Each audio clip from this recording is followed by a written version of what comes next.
தேவனுடைய நாமம் மகிமைப்படுவதாக. நீதியின் தேவன் நம்மோடு இருக்கிறார். சங்கீதம் 45 அதிகாரம் 7 நீர் நீதியை விரும்பி அக்கிரமத்தை வெறுக்கிறீர்.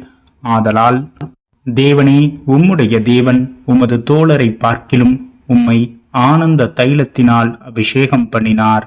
கிறிஸ்துவுக்குள் அன்பானவர்களே, நம்முடைய வாழ்வில் நாம் நேர்மையுள்ளவர்களாக, உண்மையுள்ளவர்களாக, சத்தியத்தில் நிலைத்திருக்கிறவர்களாக காணப்படுகிறோமா? நம்முடைய வாழ்வில் நம்முடைய செயல்கள், வார்த்தைகள் மற்றவர்களிடத்தில் உண்மையாக காணப்படுகிறதா? நம்மை தேவன் பரலோகத்தில் இருந்து நோக்கி பார்க்கிறார் என்று வேதத்தின் வசனம் சொல்கிறதே. நாம் வேதத்தில் காண்கிறோம், நோவா கர்த்தருடைய கண்களுக்கு நீதிமானாக காணப்பட்டார் என்று. நம்முடைய வாழ்வில் நமக்கு ஏற்படும் துன்பங்கள், தொல்லைகள், கஷ்டங்கள், வனாந்திர பாதைகள் எவ்வாறாக இருந்தாலும் நீதியிலும் சத்தியத்திலும் நிலைத்து நிற்கிறவர்களாக காணப்படும் பொழுது தேவன் நம்முடைய காரியங்களை கவனிக்கிறார். நம்முடைய சத்துருக்களால் நமக்கு ஏற்படும் சூழ்ச்சிகள், தந்திரங்கள் அனைத்தையும் தேவன் முற்றிலுமாக அழிப்பார். தாவீதுக்கு தேவன் நீதியாக விளங்கினார். ஏன்? அவர் தன்னுடைய வாழ்வில் உண்மையாகவும் நேர்மையாகவும் சத்தியம் தவறாது வாழ்ந்ததினால்.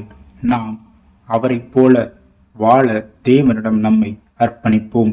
சங்கீதம் 99 அதிகாரம் 4 ராஜாவின் வல்லமை நீதியில் பிரியப்படுகிறது.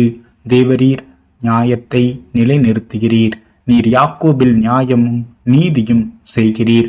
கிறிஸ்துவுக்குள் அன்பான சகோதர சகோதரிகளை எப்போது வல்லமையாய் பயன்படுத்துவார்?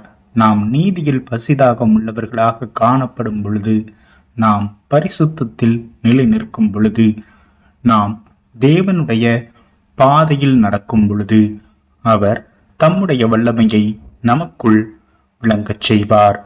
நாம் நம்மை தாழ்த்தி அர்ப்பணித்து பரிசுத்தத்தில் நிலை நிற்போம்.